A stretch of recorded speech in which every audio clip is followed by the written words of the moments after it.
Bom, boa tarde a todos. Sejam bem-vindos à quinta aula do curso de Historiologia.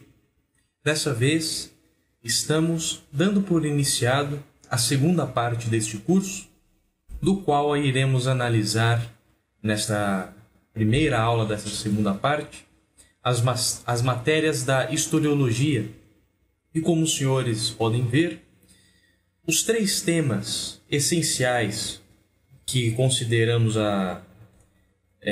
como necessários para darem por iniciado esta segunda parte, nós temos aqui a sociologia, que é um tema tão importante a partir do século XX e até os dias atuais. Temos o tema da religião, e que no caso iremos dar fundamentos para isto, iremos utilizar a noologia de Mário Ferreira dos Santos como uma aplicação desses conceitos e daquelas ideias dentro do campo da história. E temos também o tema da política, e iremos repassar os fundamentos básicos da história política. Bom,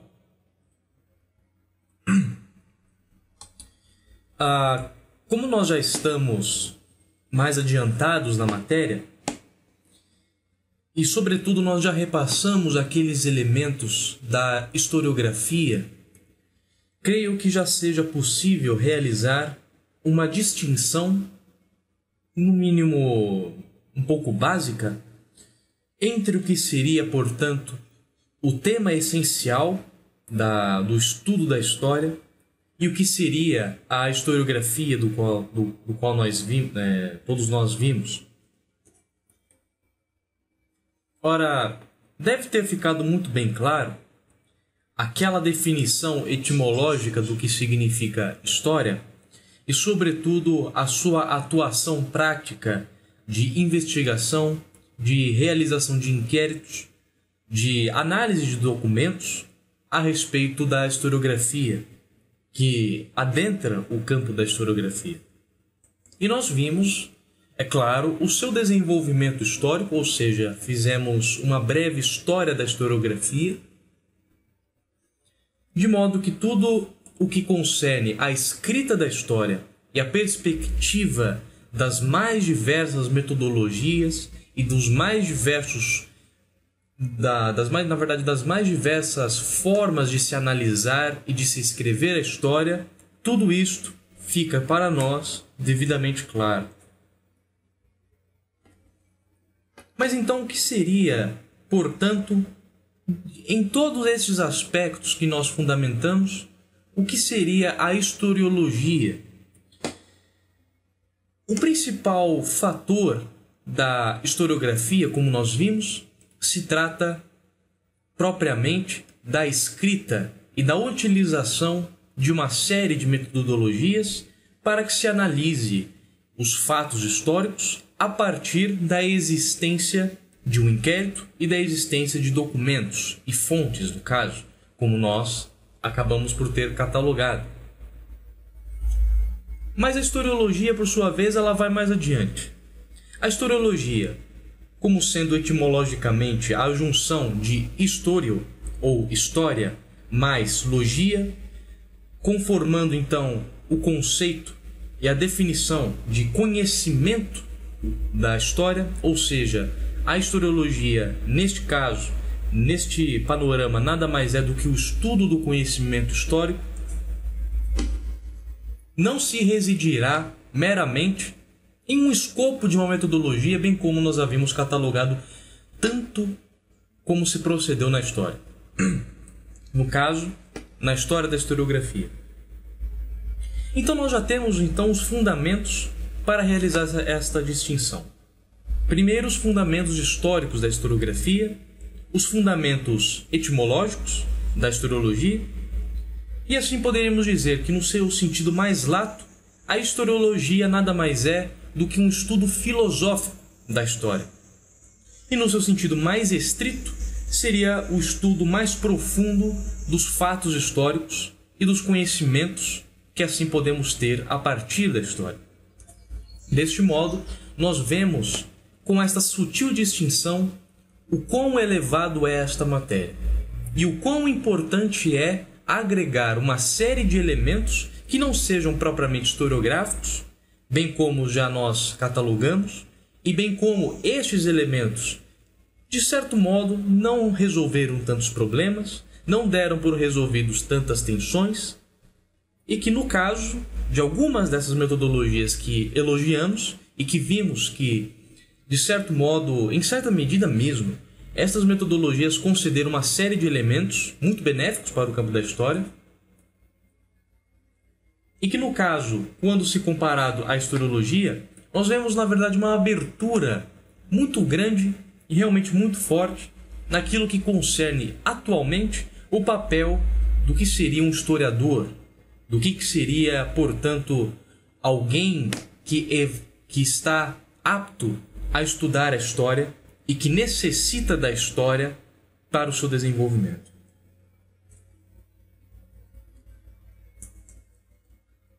Tendo então, portanto, estes dois elementos, esta distinção no seu sentido lato, que seria o estudo filosófico da história, e a historiologia como sendo, no seu sentido estrito, mais estrito possível, como o estudo geral da história, nós vemos que a distinção realizada anteriormente no século XX por uma série de outras escolas de pensamento historiográfico entre o que seria propriamente o campo da história e as delimitações que se fizeram, os embaraços que se realizaram a partir da historiografia diante da filosofia e diante desses arquétipos que iremos tratar e que já tratamos, inclusive, o quão estas perspectivas são limitadoras, não são benéficas para o campo da história. E é por esta razão que nós iremos não somente catalogar, no caso desta aula, os aspectos sociológicos que podem entrar dentro da história, os aspectos filosóficos mesmos dentro do campo do estudo das religiões e o aspecto da política. Nós veremos que, na verdade, há muitos elementos dentro de todos estes campos que podem não só beneficiar, mas devem entrar dentro do campo da historiologia. Prossigamos.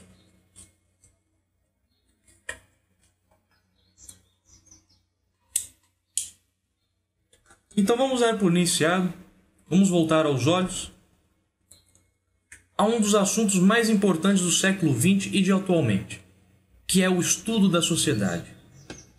Ora, o estudo da sociedade, quando levado no seu sentido etimológico, passa a nos conceder o estudo dos sócios, ou o estudo das relações sociais. A sociologia, fundada primeiramente numa perspectiva positivista, através de Augusto Comte, do qual nós já catalogamos, não nos concedeu senão uma perspectiva histórica anacrônica, e portanto nós já deveríamos inclusive excluí-la dentro deste campo, pois não assim nós a entendemos. Nós não entendemos o estudo das relações sociais e o estudo da história como uma sobreposição de certos elementos históricos a outros que são tão importantes, em primeiro lugar, para a catalogação destes mesmos, bem como o desenvolvimento histórico da própria humanidade e do próprio ser humano. Mas o século XX, na transição do século XX, do século XIX para o século XX, nós temos uma outra perspectiva, o surgimento da perspectiva de Durkheim dentro da sociologia.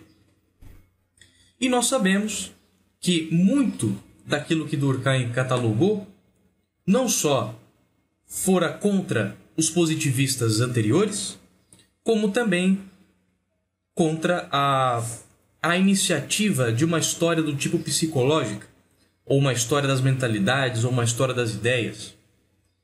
E por que razão? Por que isto que aconteceu? Porque Durkheim, se os senhores tiverem a oportunidade de lerem a sua principal obra, que se trata dos métodos, das regras dos métodos sociológicos, da sociologia,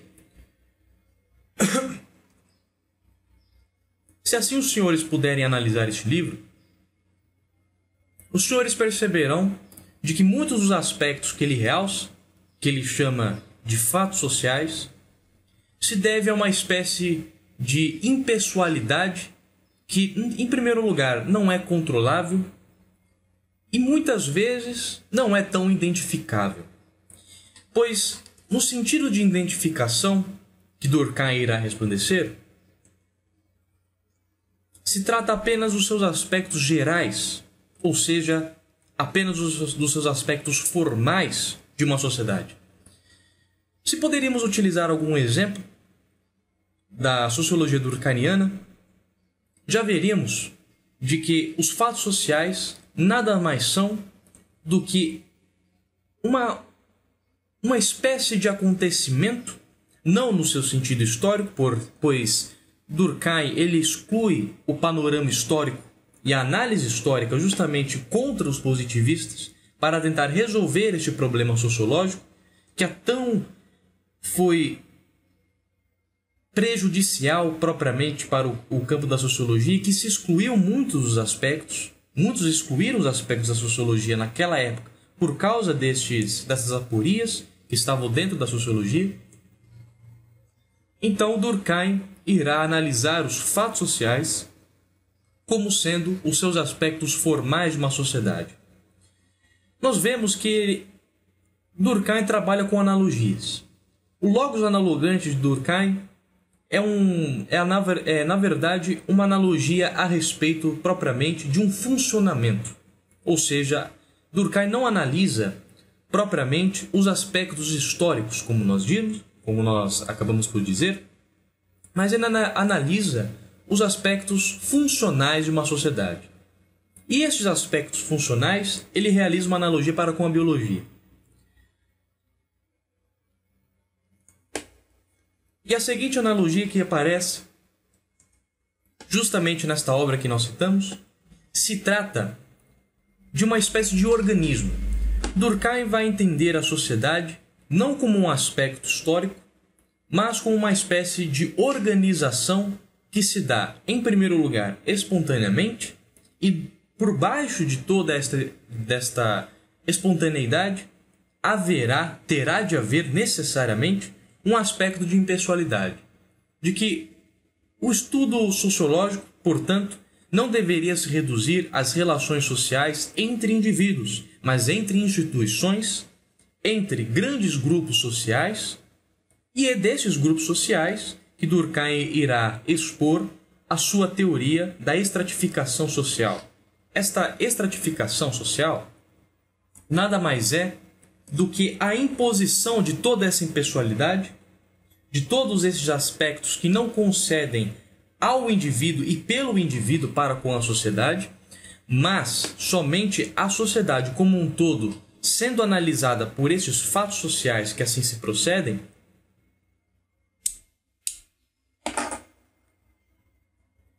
é o que se impõe aos indivíduos como uma forma de imposição mesma, não por um Estado, não por uma política, mas como um todo da sociedade considerada nos seus aspectos mais gerais. Ou seja, a sociologia, entendida por Durkheim neste ponto, irá analisar as instituições das mais diversas, como por exemplo a política, a religião, a moral, a cultura, a sociedade, todas as relações sociais que se dão economicamente. Em suma, todos os aspectos que são encontrados dentro de uma nacionalidade, dentro de uma nação, dentro de uma sociedade, é o que ele chama de fatos sociais. Pois, pensem bem o seguinte, neste aspecto, Durkheim irá repassar a seguinte ideia, de que os fatos sociais, neste sentido, no geral, imaginem a complexidade que seria analisar particularmente todos esses aspectos. Então, realmente era necessário que se fizesse uma sociologia a partir desses pontos para conseguir vislumbrar, pelo mínimo que seja, ou pelo mínimo que fosse, um aspecto mais total de uma sociedade.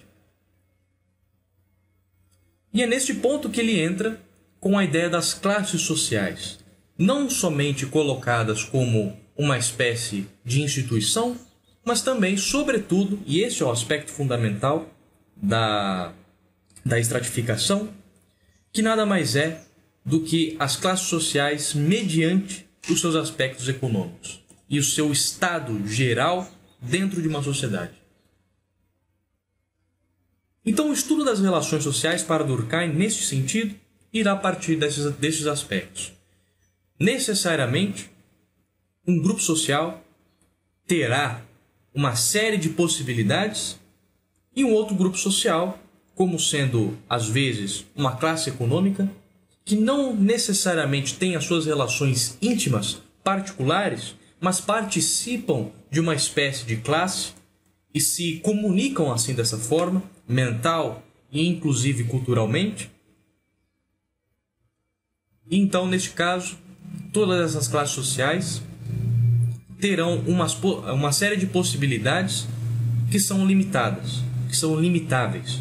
Um dos exemplos que nós podemos citar a respeito deste aspecto se trata da impossibilidade de um indivíduo A ou um indivíduo B que está dentro de uma classe social que possa ser considerada uma classe econômica no caso na classe E ou na classe D, como a sua possibilidade apenas de conseguir subir de classe até a classe C ou até a classe D, no caso da classe E, assim se possibilitado. E que seria impossível, portanto, um indivíduo ou um grupo social sair de uma classe tão baixa e às vezes até excluído da sociedade, bem como ele analisa o caso da Índia, ou pela sociologia durkheimiana, como se analisa o caso da estratificação social da Índia, por essa perspectiva, que irá afirmar que o todo daquela realidade, que o todo daquela sociedade irá se impor impessoalmente e que irá delimitar o que os indivíduos podem fazer econômica e politicamente. Então, os fatos sociais, neste sentido, nós poderíamos dizer que são estáticos, são imutáveis perante o próprio indivíduo e perante as próprias relações sociais. No entanto, mais adiante, nós veremos a sociologia weberiana dizendo justamente o contrário. De que, na verdade, não se trata de uma estratificação social, de que, na verdade, não se trata de fatos sociais imutáveis dentro do indivíduo, aliás, para com o indivíduo, e que, na verdade, todo o processo social ele deve ser levado em conta a sua história, pois há uma série de aspectos mentais, espirituais, culturais, que influem necessariamente nas relações sociais. E tendo essa espécie de má identificação dos fatos sociais, é bem possível dizer, a partir da linha weberiana, de que as relações sociais se procedem de uma forma contingente. Não dá para ter um aspecto determinante dos fatos sociais, bem como Durkheim acabou por analisar. Pois se realmente analisarmos aspectos espirituais e culturais, sobretudo mentais, dentro de uma sociedade, nós veremos quanta riqueza de matéria que possa ser analisada. E esta riqueza de matéria se resplandece nas mais diversas formas. E Max Weber, identificando isto numa espécie de constância dentro das sociedades, acabou por definir estes elementos como sendo uma teia de relações. Pois realmente, se olhado pela perspectiva durkheimiana, a respeito dos fatos sociais e das relações sociais que os indivíduos têm, nem sempre um indivíduo estará determinado pela sua classe e nem sempre um indivíduo estará limitado por outra classe, pois haverá uma série de outros elementos, e estes sim contingentes, acidentais perante Weber, mas que ele considera como sendo a própria constante da sociedade, que irá influir na mentalidade desse indivíduo mediante uma série de outras relações sociais que ele tem. Ou seja, para citar um exemplo, poderíamos colocar o seguinte: de que suponhamos que nós temos um indivíduo A que está numa classe considerada C da economia, Mas esse indivíduo, ele aspira para cima. Esse indivíduo, ele quer ter uma subida social. Ele quer realmente, perante toda a influência mental que se tem naquele grupo social, subir socialmente e conseguir um novo status. Isto pela perspectiva weberiana.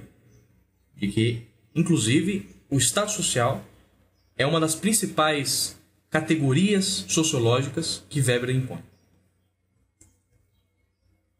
Então, tendo esse exemplo, conseguiríamos já vislumbrar de que o próprio aspirar de subir em uma classe já não determina o que este indivíduo irá pensar e realizar diante de sua vida. Pois pode haver a possibilidade de um indivíduo de classe C subir para a classe B, bem como pode existir a possibilidade deste mesmo indivíduo descer para a classe D, mas ainda assim aspirar para cima. Estas aspirações, estes desejos que são colocados dentro da sociedade, estão dentro de um estudo sociológico, não deveriam ser excluídos. O que seria necessariamente o estudo não do indivíduo concreto, mas levado em conta este indivíduo concreto diante de uma análise social. Então as relações sociais, neste sentido, elas se abrem um pouco mais intensivamente. Enquanto Durkheim, claro, tem uma validade muito grande neste aspecto, enquanto Durkheim irá resplandecer um aspecto extensista da sociedade, uma espécie de mecânica, uma espécie de funcionalidade, Weber irá analisar a sociologia e os fatos sociais, mesmo ele não compreendendo as relações sociais como fatos neste sentido social que Durkheim resplandecia, mas Weber irá realizar uma série de outras análises um pouco mais particulares que levam em conta todo este fundo de contingência em que os próprios indivíduos estão inseridos. Eu gostaria aqui de ler para os senhores um artigo que eu escrevi recentemente, que se trata de alguns fundamentos sociológicos e historiológicos em que eu analiso um pouco da sociedade brasileira para que todos esses elementos fiquem devidamente claros. Eu deixei aí para vocês este artigo que se chama Análise Tipo-Sociológica da Atualidade Brasileira. O meu objetivo metodológico nesse artigo, que é bem curto, tem apenas 12 páginas, ele foi o seguinte: foi tentar aglomerar o sentido sociológico dos fatos sociais de Durkheim para com a teoria das relações sociais de Weber, em uma perspectiva da sociologia concreta de Mário Ferreira dos Santos, em que ele resplandece muito das teorias essencialmente filosóficas dentro da sociologia. Então vamos lá. Os estudos historiossociológicos de matéria sociológica que aceita os fatos históricos nos concedem benéficos fundamentos para uma compreensão de um estado, de uma conjuntura e de uma circunstância específica de uma sociedade. A vertente mais costumeiramente identificada a este escopo dirige-se à weberiana, como também a marxista. Iremos examinar, antes de expor qual a nossa posição, sobre alguns aspectos fundamentais que devem constituir uma análise social do tipo que almejamos. Ser-nos-á benéfico voltarmos a um dos temas mais importantes da humanidade. Neste artigo, eu pretendi voltar a um dos temas da medievalidade, pois nos é necessário fundamentar em que tipo de relação social os homens se encontram. E se nós fundamentarmos o tipo social de todas as civilizações e de todas as culturas e de todos os seus processos históricos, no seu sentido apodítico, conseguiremos realmente fazer uma sociologia do tipo concreto. Aqui eu estou tentando continuar alguns dos aspectos que Mário Ferreira dos Santos, no seu livro Sociologia Fundamental e Ética Fundamental, nos resplandeceu. Prossigamos. Na história do ser humano, quando chegamos a um de seus auges, dados no produzir-se medieval, muito do que for analisado em matéria filosófica e teológica acerca de um dos princípios fundamentais do cristianismo, bem como o amor ao próximo, integrava-se já em necessidade nas mais diversas relações sociais. Isto é, a manifestação do espírito social medieval europeu não evidenciava senão uma espécie de intencionalidade pura para com seus vizinhos e próximos e que, na concepção de Ortega y Gasset, como sendo este espírito em certa medida homogêneo a todos, estava, portanto, em concomitância para com um aglomerado de diferenças etnológicas tão próximas e remotíssimas. A par dessas relações, não foram poucos os etnólogos e historiadores que catalogaram esse tipo de manifestação. Desde a formação primária da historiografia eclesiástica, iniciadas por Eusébio de Cesareia, é possível identificar uma série de traços sociológicos que nos permitem essa caracterização. No entanto, a despeito da afirmação de Bernard Guinet, historiador francês, em sua obra sobre a civilização feudal, do qual dizia que, abre aspas, a importância da historiografia eclesiástica havia sido meramente acadêmica para o desenvolvimento da história, fecha aspas, os que vieram à época, bem como São Beda, já demonstravam em ato historiográfico que o próprio real e efetivo manifesto de Cristo dava a toda a classe eclesiástica, no mínimo, um modelo ou um arquétipo da noção do que seria o amor ao próximo real. Historicamente, o prosseguir deste exame e deste resplandecer a civilização e a forma socialmente esclarecida, em evidência, já transcendia os meros critérios expostos por Guinet. De modo que o sentir-se total desta unidade não inventava, mas demonstrava os princípios sociais de confiança aos pais espirituais e à tradição de que estes estavam inseridos. No exame destas relações, não podendo nos reduzir propriamente a sua atuação no panorama histórico em que estes se encontram, conseguiremos vislumbrar então de que as relações entre indivíduos e grupos das mais diversas estruturas e graus sociais que podem supor para o seu desenvolvimento diante de uma unidade existente ou não, dependem, no mínimo, da confiança do que dizem e fazem os seus relacionados. Seus partícipes devem estar cientes desta confiança, não necessariamente cientes no momento, espacial e temporalmente, mas de uma confiança que se dê, no mínimo, perceptivelmente.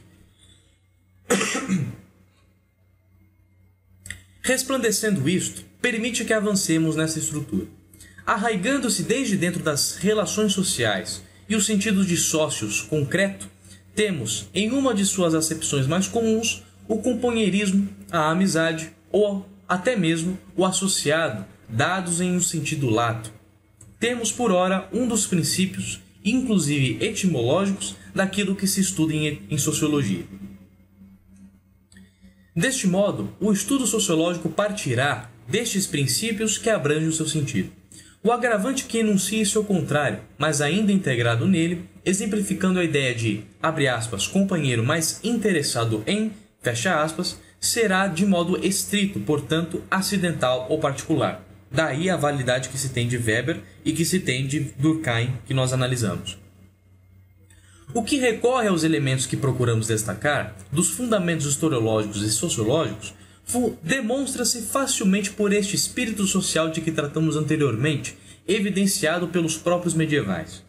Tudo isto, inclusive, faz jus à afirmativa de Santo Agostinho, do mesmo período, percebendo esta constância evidenciada, tanto pelo resplandecer social que estava sendo criado diante da decadência do Império Romano, como pelos anteriores historiadores de época, que deram tais fundamentos com maior luz pelo cristianismo, de que o fundamento de toda a ordem social está necessariamente apoiado no amor ao próximo.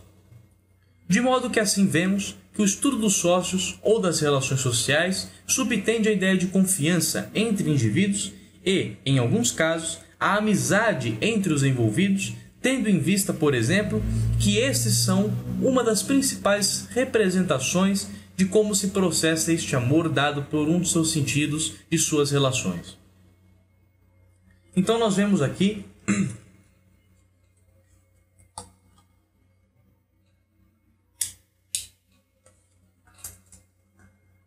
de que é possível aglomerar o sentido durkheimiano da sociologia para com o sentido weberiano da sociologia. Pois se por um lado, analisa extensivamente a realidade social como sendo fatos sociais, o outro analisa particularmente as relações sociais e as suas teias de relações. E neste caso, é possível aglomerar eles com um sentido cristão, que é propriamente do amor ao próximo, dado pelo próprio Santo Agostinho de que toda a ordem social se baseava no amor ao próximo. Então, o que nós vemos, e inclusive eu dou fundamentos neste artigo, que eu irei ler mais um pouco para que tudo fique devidamente claro,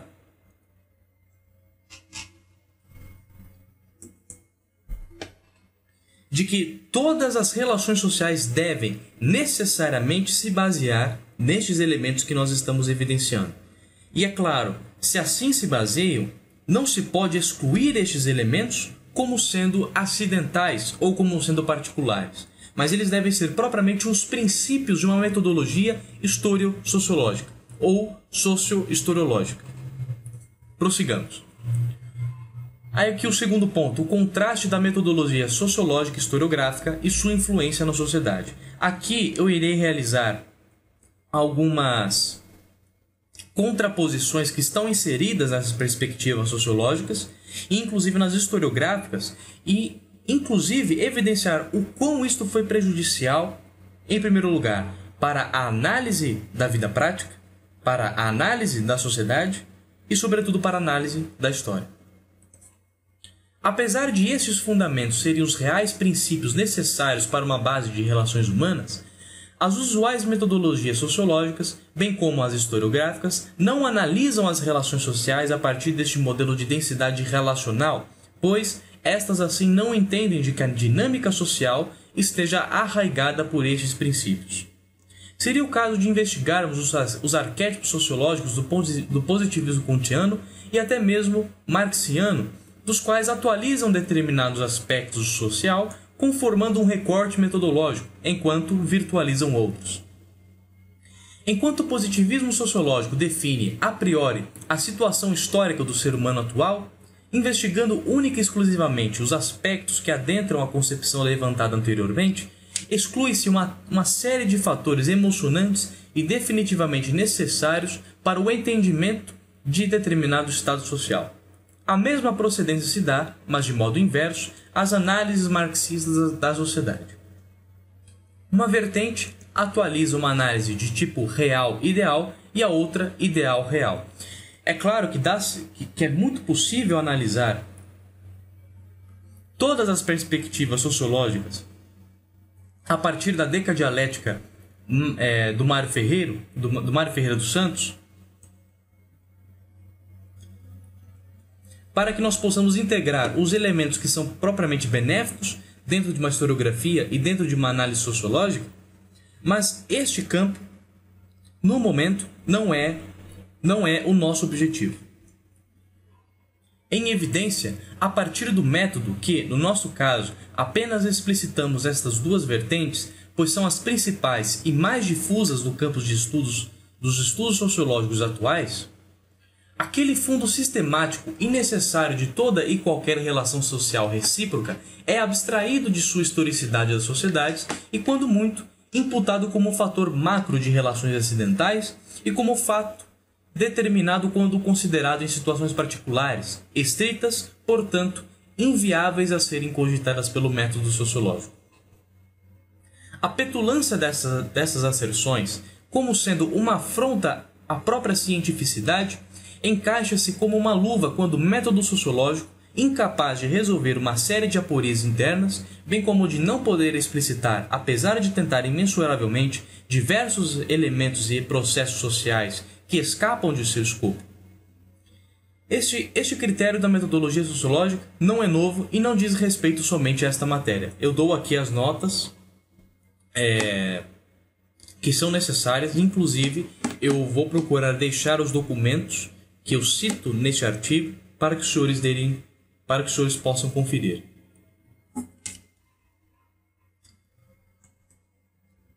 O cientificismo analítico e estrutural por parte de algumas escolas sempre manifestam a aspiração de renovar-se ante a insuficiência de suas ideias já datadas. O filósofo Roger Scruton em um pequeno estudo sobre este assunto publicado no site The New Atlantis, em 2013, já demonstrava que, a partir do hiato pleno entre a ciência e o cientificismo, este último, ao invés de constituir, segundo suas palavras, o pensador científico que tem uma pergunta clara, um conjunto de dados e uma resposta teórica à questão que pode ser testada contra esses dados, o cientificismo reduz-se aos métodos comuns e mais usualmente aceitáveis pelo meio, tendo de inventar os objetos e os seus resultados a partir de algum critério de investigação que fomente e que dê sustento ao panorama que tais grupos consideram como científico. Então nós vemos aqui, inclusive, um critério ideológico que possa ser analisado por causa dessas metodologias de tipo sociológico. Mas isto só pode ser feito se os arquétipos que os constituem já residirem numa amplitude que é, de certo modo, antitética ao que se procede. O cientificismo, por ser aporético, resplandecido nas áreas da sociologia e da historiografia, é constantemente sustentado por axiomas metodológicos, dos quais só permitem a análise, a investigação e, inclusive, o cogitar de certos aspectos da realidade social e histórica que sejam adequáveis ao seu escopo delimitado. Em evidência, todo e qualquer aspecto da vida social e histórica poderá ser virtualizado na medida em que o método o exige a virtualização. Enquanto, por outro lado, a realidade mesma e o fundo da existência do ser ficam, a pouco e pouco, incogitáveis e excluídas do panorama intelectual. Agora nós vamos entrar na análise da sociologia durkheimiana, inclusive em alguns aspectos da École des Analyses, da escola dos análises que analisamos na aula anterior. Dessas maledicências já surgem em formas mais desenvolvidas na sociologia de Durkheim e na historiografia da École des Analyses, apesar destas terem seus méritos que devemos reconhecer. No exemplo de Durkheim, ao colocar as primeiras premissas da investigação dos fatos sociais, como estes sendo estritamente impessoais e insolúveis no que tange à esfera particular e individual, combate, desde logo, a concepção do fluir das ideias e do fluir das causas próximas de que diria a escola aristotélica, almejando explicar o conjunto da sociedade pelo seu critério de organização, até que se chegue aos efeitos que as causas remotas tiveram por influir. O mesmo se dá na concepção de unirem-se as diversas ciências sociais do campo historiográfico pela iniciativa de Lucien Febvre e Marc Bloch, mas que tem a sua maior inspiração na figura de Ferdinand Braudel, de que falamos na aula anterior. Realmente, o problema produzido pela tradição positivista da ciência, em última instância, pelas dificuldades metodológicas instauradas há pouco, tinha legado a estes intelectuais a necessidade de se abrir uma maior interligação entre os diversos campos, algo que, não obstante, não pôde lograr bons resultados justamente porque a resistência da concepção especializada da realidade histórico-social não poderia ser simples e efetivamente resolvida pelo diálogo entre especializações, uma vez que os axiomas resplandecidos nessas diversas matérias continham a mesma problemática e os mesmos defeitos que podemos expressar numa pequena asserção. Para que existam fatores sociais impessoalmente predominantes no curso dos fatos históricos, eles não podem ser uma massa de acidentes, senão pelo seu aspecto da contingência. Em outras palavras, poderíamos exprimir que as causas remotas, como sendo de fontes gerais e incomunicáveis entre todos os polos, na sociologia e historiografia, não podem demonstrar os agentes, os meios, quanto mais as ideias e os fatos históricos apodíticos, considerados em seus aspectos intensivos e extensivos.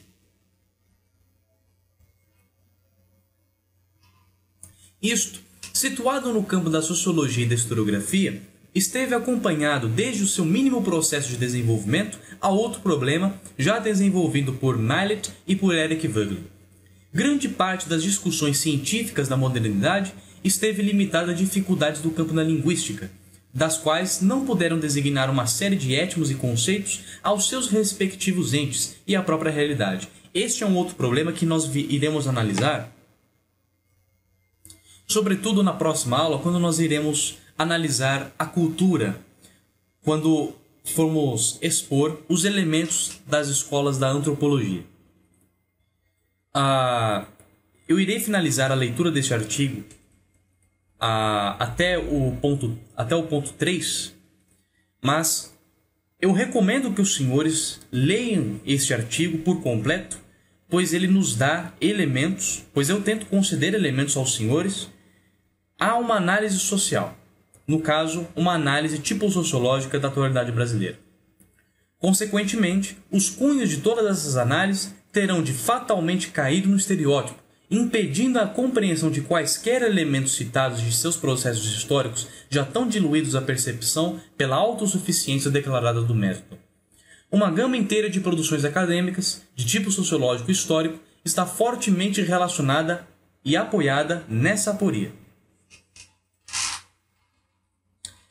Inclusive, eu acredito que seja obrigação os senhores lerem para este curso, é claro, lerem este artigo que eu estou lhes concedendo para a aplicação dos conceitos que nós estamos repassando quando nós cheguemos na nossa última aula, que será propriamente os exercícios que os senhores irão realizar. Então nós vemos, portanto, de que as bases filosóficas necessárias para uma sociohistoriologia ou sociohistoriografia está necessariamente interligada ao campo da religião. Mas como diriam os senhores, mas como então unir o estudo religioso a um estudo científico nesse sentido que nós estamos dando? Une-se, por uma razão muito simples. Se os senhores analisarem o livro, se os senhores lerem, na verdade, o livro, estudarem profundamente o livro do Mário Ferreira dos Santos, em que ele trata da noologia, que é a ciência do espírito, se chama noologia geral, os senhores verão de que, usualmente, a noologia, que é a ciência do espírito, tem se encontrado como matéria filosófica e teológica. Mas, se é possível identificar e analisar filosoficamente, ou seja, no caso da história, historiologicamente, alguns elementos sociológicos, é muito possível também integrar concepções que são necessariamente supratemporais e atemporais, que são valores universais dentro da intelectualidade, e que nós podemos, portanto, identificá-las historiograficamente e historicamente. Ora, se nós analisarmos as mais diversas civilizações, as mais diversas culturas, e que este tema nós iremos analisar precisamente na próxima aula, mas podemos já dizer em linhas gerais que as mais diversas manifestações religiosas e as mais diversas formas de espiritualidade, que daremos aqui alguns apontamentos, são, em primeiro lugar, historiologicamente necessários para que sejam analisados, historiograficamente também. Por uma razão muito simples. Pois, ora, se compreendêssemos a história da humanidade, a história do ser humano como ser inteligente, não poderíamos reduzi-lo a uma espécie de materialismo ou a alguma espécie de homem político, não no sentido do Zoom Politikon de Aristóteles, mas no sentido moderno, que inclusive eu concedo neste artigo que acabamos de ler. Não poderíamos, portanto, reduzir o homem e todas as sociedades e todas as civilizações a um escopo de uma matéria específica e de uma ciência específica, do quais tanto já falamos neste curso. Ora, se assim nós procedêssemos, estaríamos cometendo um erro, e seria propriamente um erro cientificista, de se reduzir e de se colocar acima de todas as civilizações uma metodologia específica que promete analisar o todo da realidade, excluindo a principal instituição, considerada no seu sentido weberiano, a principal instituição do homem que deu potencialidade e que deu possibilidade para que as civilizações assim se procedessem. Um grande erro anacrônico que ainda permanece dentro da intelectualidade se dá por esta aporia, de acreditar de que civilizações inteiras, como por exemplo as civilizações egípcias, a civilização egípcia, as civilizações mesopotâmicas, a civilização hindu, a budista, a cristã, a judaica, a grega, a romana, em suma, todas essas civilizações sobreviveram por tantos anos, por tantos séculos, sustentadas numa mentira. É inclusive uma característica do homem pós-moderno acreditar de que todas essas civilizações passaram tanto tempo sustentando-se numa mentira. Mas como vimos, isto seria um erro anacrônico. Isto seria um erro que não se pode incorrer, não se pode continuar neste erro. Nós temos de compreender, no sentido espiritual, no sentido religioso, a história da religião, no sentido da própria participação do ser. Do contrário, cairíamos naquele erro que o Eric Voegelin apontou, inclusive na obra que nós iremos ler um pouco, pelo menos a introdução desta obra, mas que eu recomendo que os senhores leiam-la por inteira. Eric Voegelin apontou de que toda essa massa cientificista que aparece na modernidade e que aparece na pós-modernidade nada mais é não só uma revolta gnóstica contra a transcendência, contra o próprio Deus, mas também uma revolta contra o próprio homem, no sentido antropológico. Este tema da religião e este tema da noologia, iremos explicitar os seus fundamentos mais precisos na próxima aula, quando estudemos a cultura. Agora, tendo, portanto, a noologia como sendo a ciência do espírito, como matéria sociológica, como matéria historiológica, nós vemos quão bons fundamentos nós podemos tirar historicamente. Não somente dos exercícios espirituais que estão dados historicamente, como também o proceder e o salto, digamos, o salto no ser, para dentro do ser, que é considerado por Eric Voegelin, a própria movimentação da história do ser humano diante da transcendência. Também poderíamos citar, como matéria historiológica, o estudo das mais diversas formas, em todos os seus sentidos considerados, dentro do campo da religião. E um dos temas importantíssimos dentro deste campo é o estudo da simbólica, não somente realizado por Eric Voegelin, mas como também realizado por Mário Ferreira dos Santos, que nos concedeu ali grandes elementos e grandes fundamentos para que poderíamos realizar este estudo.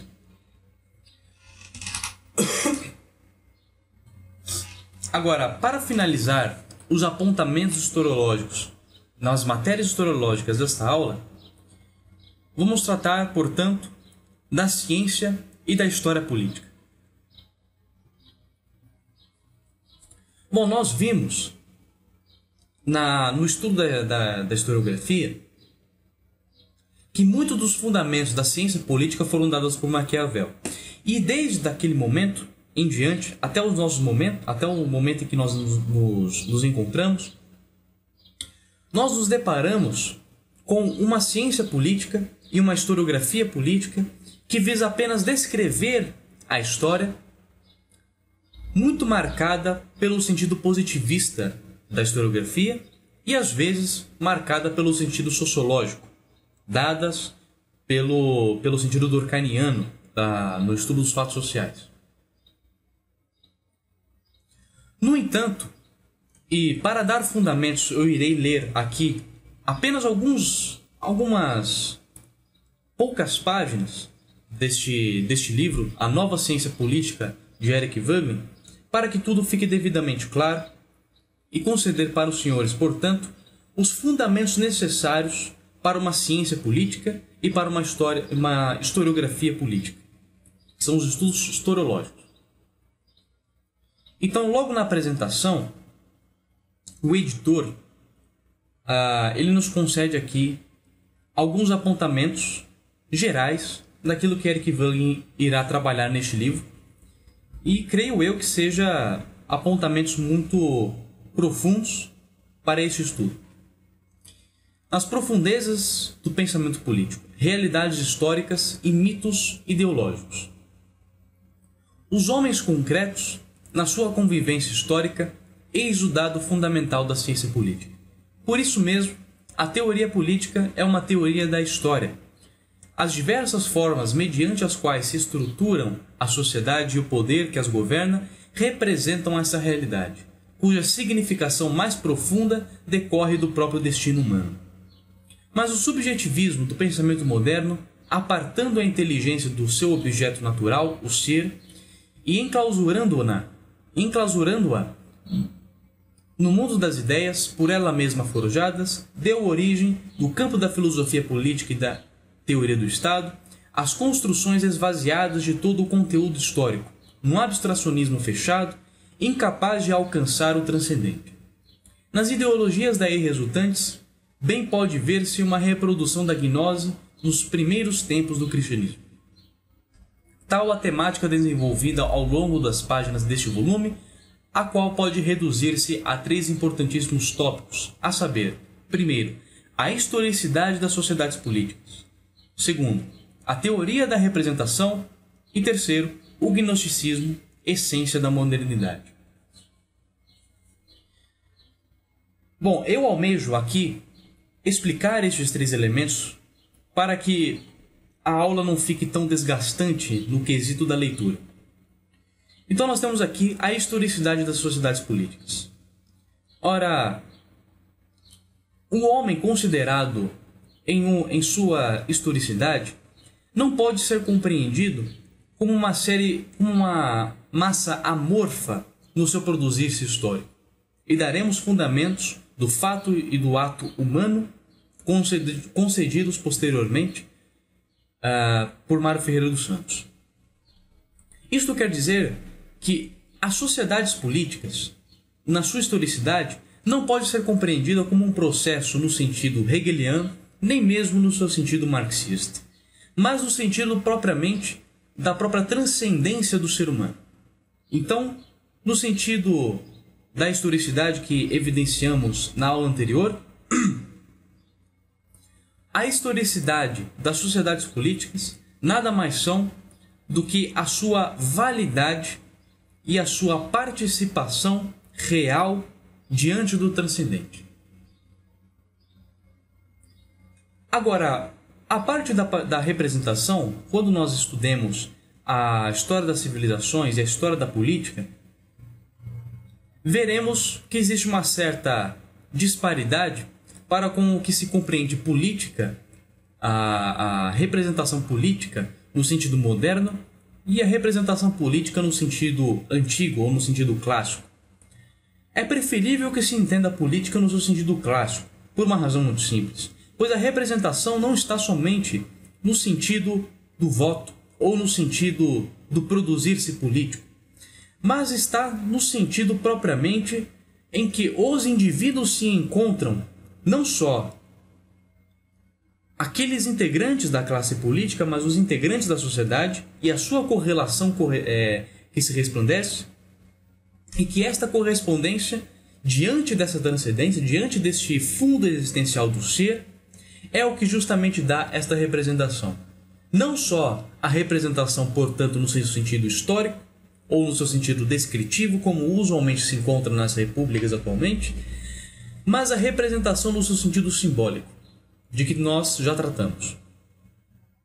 E por último, mas não menos importante, é necessário de que se entenda a história política da modernidade como completa e exaustivamente fundamentada pelos aspectos do gnosticismo. Estes aspectos do gnosticismo jamais podem ser excluídos. Eles devem estar adentrados no estudo da história política moderna e não devem ser esquecidos. Mas é claro, existem certas dificuldades. Primeiro, as dificuldades documentais. E, em segundo lugar, a dificuldade de se encontrar um nexo propriamente de todas estas relações e de todos esses fundamentos que acabamos por evidenciar. E esses fundamentos são agora precisamente práticos que um historiador deve ter em mente e deve realizar, daremos na próxima aula. E terminamos, portanto, esta aula. Terminamos a 5ª aula, dando esses fundamentos, para que os senhores tenham em mente o seguinte: de que existem, de certo modo, uma série de dificuldades que os historiadores mais honestos, no sentido que podemos resplandecer na tradição voegeliniana e na tradição realmente no sentido eclesiástico mesmo, que esses historiadores sentem uma certa dificuldade documental e que, portanto, muitos dos trabalhos ainda às vezes são muito limitados. Então procuraremos dar na próxima aula alguns desses fundamentos, e nas aulas seguintes alguns desses fundamentos históricos, antropológicos e inclusive culturais, para que possamos prosseguir na matéria. Por esta aula terminamos e fiquemos com a próxima.